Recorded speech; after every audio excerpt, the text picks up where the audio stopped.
वालेकुम जी, अहमद शेख आप लोगों के साथ। आज की मार्केट पे कुछ दोस्त अब आप अपना ओपिनियन लेना चाह रहे थे कि बताएं जी नेक्स्ट क्या फ्यूचर है मार्केट का। इतनी एकदम से फ्री फॉल टाइप गिरी मार्केट, तो इस पे अपना ओपिनियन शेयर करें कि क्या मार्केट रीबाउंड होगी, क्या होगा।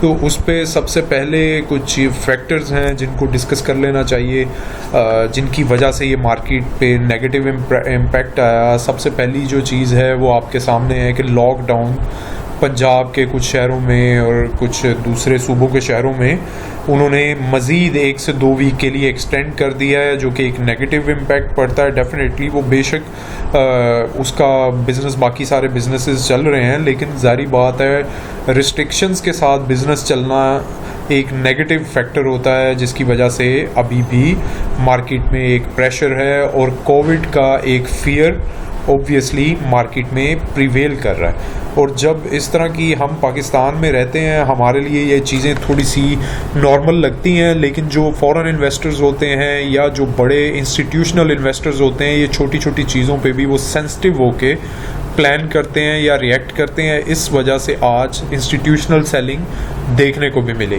तो एक तो ये फैक्टर था। दूसरा फैक्टर, कल एक न्यूज़ आ रही थी जी रिफाइनरी सेक्टर में कि कुछ ऑब्जेक्शंस हैं रिफाइनरी पॉलिसी को लेके, जिस वजह से आज रिफाइनरी सेक्टर ने बहुत बुरा परफॉर्म किया। और उसके अलावा जो है कुछ अदर फैक्टर्स भी हैं जिनकी वजह से, क्योंकि पाकिस्तान एक इंपोर्ट ओरिएंटेड कंट्री है जिसमें ज़्यादा चीज़ें इंपोर्टेड होती हैं, एक्सपोर्ट हमारी बहुत लिमिटेड है। जैसे गारमेंट्स है, टेक्सटाइल हैं, थोड़ी सी सीमेंट की एक्सपोर्ट है। लेकिन अगर आप इंपोर्ट की बात करें तो आप हर चीज़, दुनिया की हर चीज़, मशीनरी, इलेक्ट्रॉनिक्स, हर चीज़ इंपोर्ट करते हैं। तो इस वजह से डॉलर का रेट, क्योंकि ये मैं आपके सामने ये चार्ट शेयर कर रहा हूँ, डॉलर का रेट आज दोबारा से बहुत एक पीक बनाई उसने। ये पिछले तकरीबन 2 से 3 साल का हाईएस्ट रेट बन रहा है और ये 168 169 के करीब चले गया है।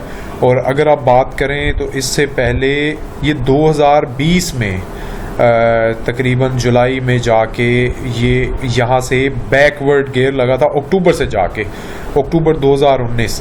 तो तकरीबन 4 से 6 महीने वहाँ पे स्टेबल रहा था, ये जून से लेके इसी रेट पे। मीन टू से ये पीक रेट है और बहुत ज़्यादा एक्सपेक्टेड है कि यहाँ से ये रेट अब दोबारा से डॉलर के मुकाबले में पाक रुपी थोड़ी सी स्ट्रॉन्ग होगी। उसके बाद इंशाल्लाह अल्लाह ने चाहा तो ये रिवर्स गियर लगेगा। अब ये डॉलर का रेट क्यों गिर रहा है, इसमें बहुत सारे फैक्टर्स होते हैं, बहुत सारी चीज़ें होती हैं, लेकिन एक चीज़ मैं आपको बेसिक बता देता हूँ कि जब भी क्रूड ऑयल का रेट इंटरनेशनल मार्केट में बढ़ता है तो पाकिस्तान बहुत ज़्यादा इंपोर्ट करता है क्रूड ऑयल, उसका भी इम्पैक्ट पड़ता है। जब भी पाकिस्तान में इंपोर्टेड आइटम्स की डिमांड बढ़ती है, जैसे गाड़ियाँ वगैरह, इनके स्पेयर पार्ट्स वगैरह, तो पाकिस्तान में तब भी डॉलर का रेट बढ़ता है। जब भी इकोनॉमिक एक्टिविटीज़ इस तरह से बढ़ती हैं कि नई नई मशीनरी लग रही होती है, तो मशीनरी तो पाकिस्तान में कुछ बनती नहीं है। पिछले 20 साल में कोई भी गवर्नमेंट, किसी भी गवर्नमेंट ने इसको लॉन्ग टर्म प्लान करके या सीरियस लेके किया ही नहीं है काम, तो इंपोर्ट करते हैं। तो ये एक तरफ पॉजिटिव चीज़ है कि पाकिस्तान में एक्टिविटीज़ बहुत बढ़ रही हैं, जिस वजह से ये डॉलर हमारे पास शॉर्ट हो रहा है। सेकंड नंबर पे ये फैक्टर आ रहा है जी कि ये जो हमारी क्रूड ऑयल और वो रेट्स भी बढ़ रहे हैं, जिसकी वजह से बढ़ रहा है। तीसरा एक और फैक्टर भी है कि पाकिस्तान में ये फॉरेन इन्वेस्टमेंट काफ़ी सारी ये निकली है, स्टॉक मार्केट से भी और दूसरी भी कुछ डिफरेंट फैक्टर्स की वजह से। तो एक ये फैक्टर भी है कि डॉलर एकदम से पाकिस्तान में शॉर्ट भी हुआ है। तो एक तो ये फैक्टर है जी, लेकिन अब ये बिल्कुल अपने पीक पे है। इंशाल्लाह यहाँ से ऊपर तो नहीं जाएगा, लेकिन उम्मीद बड़ी है कि कुछ टाइम यहाँ पे शायद स्टेबल हो जाए। उसके बाद ये करेक्शन लेगा और वापस ये अपने 160 150 के एरिया में इंशाल्लाह अल्लाह ने चाहा तो ये रिवर्ट हो जाएगा। तो उसके अलावा सेकंड फैक्टर है जी कोल प्राइसेस। ये जी कोल का एक चार्ट है कमोडिटी मार्केट में, इंटरनेशनल मार्केट में डॉलर्स के एतबार से। अगर आप इसमें देखें, ये मैंने वीकली सिलेक्ट किया हुआ है। अगस्त 2020 में इसका कोल की प्राइसेस थी $49 जस्ट एंड जस्ट। वैसे कोल बहुत सारी टाइप्स के हैं, अब अफ्रीकन है, अफ़गानी है, बहुत सारे हैं। तो एक ये इंटरनेशनल कमोडिटी मार्केट का एक ले लिया, इनका रेट ज़रा थोड़ा सा हाई वाला है वो उसके हिसाब से, लेकिन क्योंकि ओवरऑल पूरी दुनिया में जो भी कोल प्राइसेस हैं वो तकरीबन एक ही फॉर्मेट के मुताबिक बढ़ती हैं। तो इस वजह से अगर आप ये देखें फ़ेब 2021, मतलब ये साल 2021, आप पहला क्वार्टर मार्च का अगर क्लोज़ करना है तो $92 का था, आज के दिन ये $178 का है। तो आप देख सकते हैं कि ये डबल से तकरीबन डबल हो चुका है, 100% गेन हुआ है पिछले 4 महीने में। और ये आखिरी जुलाई से लेके अगर आप बात करें $145 से लेके $177 हो चुका है, तकरीबन 30 रुपये। और अगर परसेंटेज के एतबार से हम बात करें तो ये 20 से 25% के करीब ये गेन हो चुका है। तो अब आप ख़ुद देख लें कि एक बड़ी ठीक ठाक किस्म की ये इसकी डिमांड होती है। पाकिस्तान में ये बहुत ज़्यादा यूज़ होता है। अब ये यूज़ भी, ये पावर जनरेशन जो है हमारी जो इलेक्ट्रिसिटी बनाने वाली कंपनीज़ हैं वो इस्तेमाल करती हैं, जिस वजह से उनको कॉस्ट महंगी पड़ रही है और इलेक्ट्रिसिटी की कॉस्ट दोबारा से प्लान किया जा रहा है बढ़ेगी, क्योंकि सबसे ज़्यादा कोल पे हम बनाते हैं। उसके अलावा ये सबसे बड़ा रॉ मटेरियल के तौर पे यूज़ होता है जी आपके सीमेंट सेक्टर में। तो सीमेंट सेक्टर का आपने खुद ही देख लिया ये पिछले 2 महीने में क्या हाल हुआ है। 25 से 30% प्राइसेस गिर गई हैं, यानी कि वही जो 25 से 30% मैं कह रहा हूँ आपको कि 2 महीने में प्राइसेस अब गई हैं कोल की, उतनी ही प्राइसेस सीमेंट की कम हुई हैं, क्योंकि 70%, 60%, किसी का 80% कोल पे ही रॉ मटेरियल के तौर पे यूज़ होता है। रॉ मटेरियल का 80% पोर्शन ये होता है। तो एक तो ये रीज़न है जी सीमेंट सेक्टर का फ्री फॉल। अब देखते हैं कि मार्केट आज जो गिरी है वो मेजर किन इंडेक्स की वजह से गिरी है। तो अगर आप इसको थोड़ा सा केयरफुली देखें, इसको थोड़ा सा डीपली देखें, तो बड़े जो जाइंट थे उन्होंने मार्केट गिराई है। मतलब बाकी बहुत सारे शेयर्स ऐसे थे जो इतने ज़्यादा नहीं गिरे। एक तो सीमेंट सेक्टर के 2-2, 3-3% शेयर गिरे।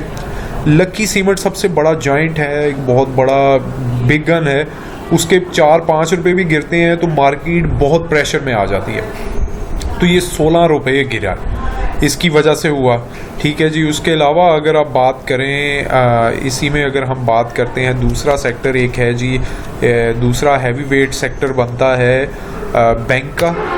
बैंक्स में MEBL, UBL, MCB, HBL ये बड़े जॉइंट हैं। अब ये देखें MCB 1 से ₹1.5 जब भी गिरता है आपको मार्केट इंडेक्स बड़ा प्रेशर में नज़र आता है। UBL बहुत इम्पैक्ट करता है, ₹1 ये गिर गया है। MEBL ये भी अभी थोड़े से रीबाउंड हुए, साथ ही मार्केट भी थोड़ी बेहतर हो गई। इसके अलावा फर्टिलाइज़र सेक्टर है जी।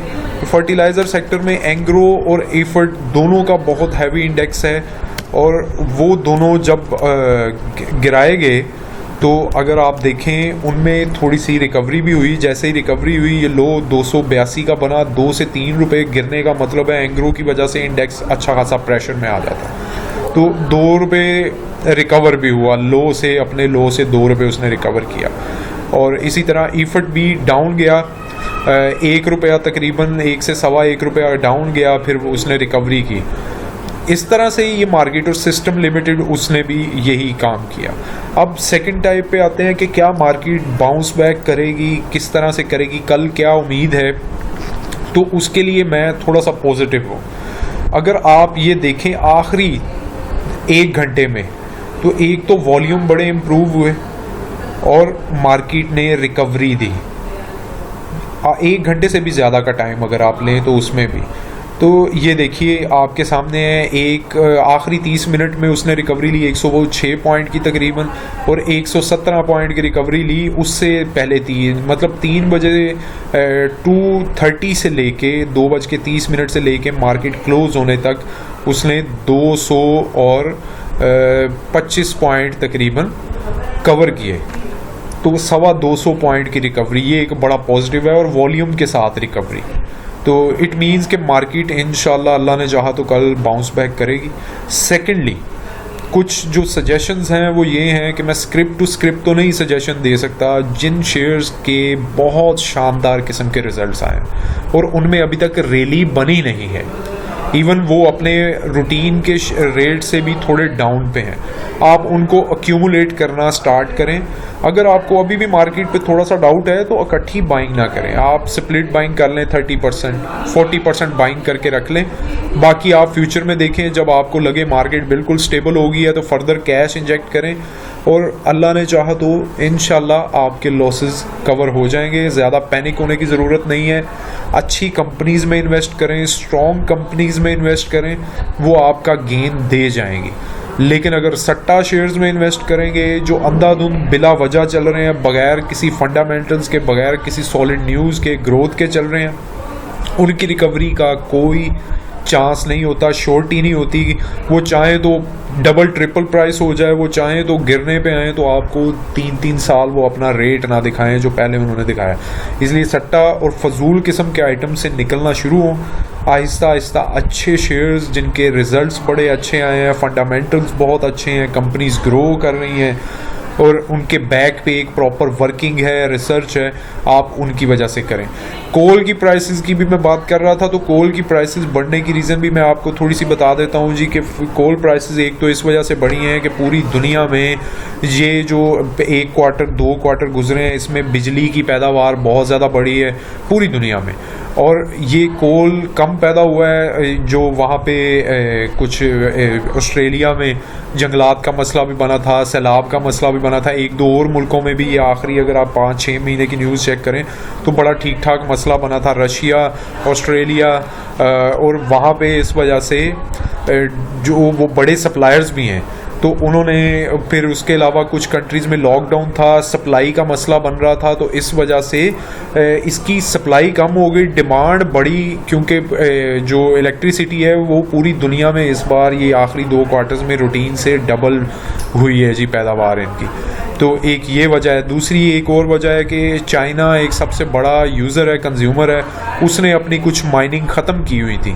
अब जब से ये मसला बना इंटरनेशनली, उनको पता चला कि वो पूरी दुनिया में सप्लाई करके बहुत ज़्यादा प्रॉफिट कमा सकते हैं, तो वो भी अब दोबारा से अपनी माइनिंग स्टार्ट कर चुके हैं। इसका मतलब है कि वो दुनिया का बहुत बड़ा पैदा करने वाला जो है, ये माइनिंग करने वाला मुल्क है कोयला, तो ओबियसली ये कोयले की सप्लाई बढ़ेगी अगले 1 से 2 मंथ में, लेकिन 1-2 मंथ में ये 170 के करीब ही रहेगा और इससे बढ़ने का चांस नहीं है, लेकिन इससे $2-3 $4 कम होकर एक जगह स्टेबल होने के चांसेस हैं। तो इस तरह से सीमेंट सेक्टर इंशाल्लाह बहुत बेहतरी की तरफ चलेगा और स्टील सेक्टर भी अभी अंडर प्रेशर है, लेकिन स्टील सेक्टर में भी बहुत जल्द अच्छी न्यूज़ आएगी।